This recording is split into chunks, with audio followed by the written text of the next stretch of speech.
Hello friends, আসসালামু আলাইকুম। আশা করি সকলেই ভালো আছেন। আল্লাহর রহমতে আমিও ভালো আছি।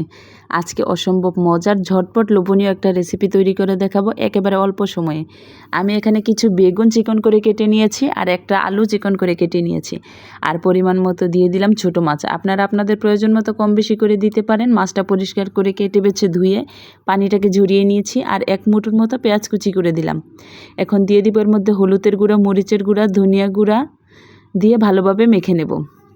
তো আমার চ্যানেলে যদি নতুন হয়ে থাকেন প্লিজ চ্যানেলটিকে সাবস্ক্রাইব করে পাশে থাকা বেল বাটনটি অন করতে ভুলবেন না। এতে করে আমার পরবর্তী ভিডিও পেয়ে যাবেন নোটিফিকেশন আকারে। তো আমি এর মধ্যে পরিমাণ মতো হলুদ, মরিচ আর ধনিয়া গুঁড়া দিয়ে দিলাম আর পরিমাণ মতো সয়াবিন তেল দিলাম আর পরিমাণ মতো লবণ দিয়ে হাত দিয়ে এখন ভালোভাবে মেখে নেব।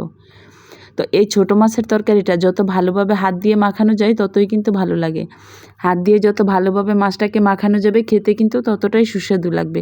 তো অনেকেই আছে হাত দিয়ে কম মাখিয়েই কিন্তু মাছটা বসিয়ে দেয়। সেক্ষেত্রে কিন্তু পেঁয়াজ আলুটা একটু শক্ত শক্ত থাকে, খেতে ভালো লাগে না। হাত দিয়ে একটু ভালোভাবে মেখে দিলে কিন্তু নরম হয়ে যায়। এতে করে তরকারির মধ্যে একটা আঠালো আঠালো ভাব থাকে, খেতে কিন্তু ভীষণ ভালো লাগে।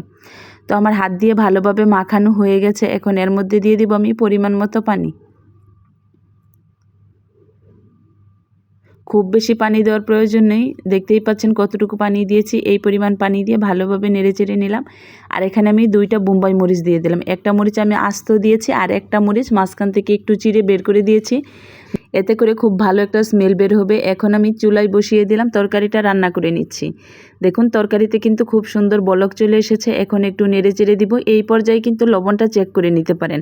যদি কম বেশি হয় সেক্ষেত্রে লবণটা অ্যাড করে নিতে পারেন। আর যখন হয়ে যাবে তরকারিটা সেক্ষেত্রে কিন্তু ধনিয়া পাতা ছিটিয়ে দিলে আরও খেতে সুস্বাদু লাগবে। তো আমার হাতের কাছে ধনিয়া পাতা ছিল না, সে কারণে দিতে পারিনি। তো এইভাবে রান্না করতে করতে কিন্তু তরকারির পানিটা কিন্তু একেবারে শুকিয়ে নেব আর সামান্য একটু ঝোল থাকা অবস্থায় নামিয়ে নিলে কিন্তু তরকারিটা খেতে ভালো লাগবে। আজকের ভিডিও এই পর্যন্ত। সবাই ভালো থাকবেন। খোদা হাফেজ।